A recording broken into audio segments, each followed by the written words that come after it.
Close circuit ক্যামেরার footage দেখাই আপনাদের। একেবারে ইস্টার্ন বাইপাসের উপর আনন্দপুর একটি বার, সেই বারের সামনের ফুটেজ দেখুন। গতকাল রাতের ছবি। অভিযোগ হচ্ছে একাধিক গাড়ি ভাঙচুর করা হয়েছে,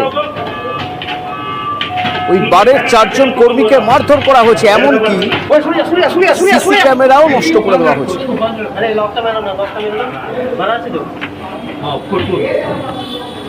বারের ম্যানেজার আনন্দপুর থানায় অভিযোগ দায়ের করেছেন।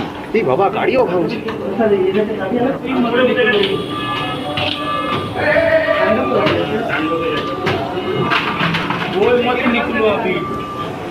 গেটটা বন্ধ করাও তো,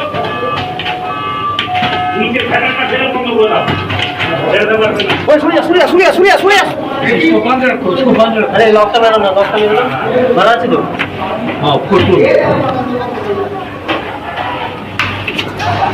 এই বাবা গাড়িও ভাঙছে।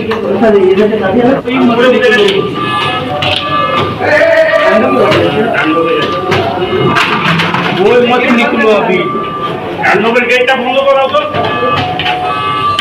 নিচের ফ্যানটা ফেলে বন্ধ করে দাও। অর্পিতা আছেন এখান থেকে। অর্পিতা, কি অভিযোগ দায়ের করেছেন ওই বারের ম্যানেজার আনন্দপুর থানায়? কি হয়েছিল গতকাল? দেখো, গতকাল রাতে 11:30 নাগাদ ঘটনাটা ঘটে।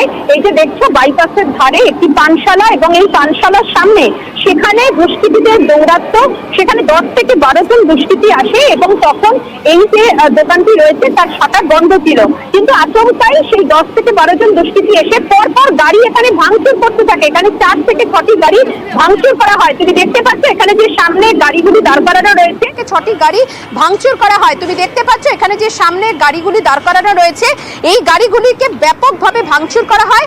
এমনকি দোকানের যারা স্টাফ ছিলেন তারা যখন বেরিয়ে আসেন ঘটনার প্রতিবাদ করতে গেলে তাদেরকেও মারধর করা হয় বলে অভিযোগ। এবং কর্মীদের একাংশের অভিযোগ যে হাতে কিন্তু আগ্নেয়াস্ত্র ছিল, এছাড়াও কিন্তু একাধিক জিনিস ছিল যা দিয়ে কিনা পুরোপুরি এখানে এই গাড়িগুলিকে পরপর ভাঙচুর করা হয়। আমি একটু আরেকটুখানি দেখাবো। এখানে এই যে তুমি দেখছো গাড়িগুলি রয়েছে, একের পর এক গাড়ি দাঁড়ানো রয়েছে বাইপাসের ধারে।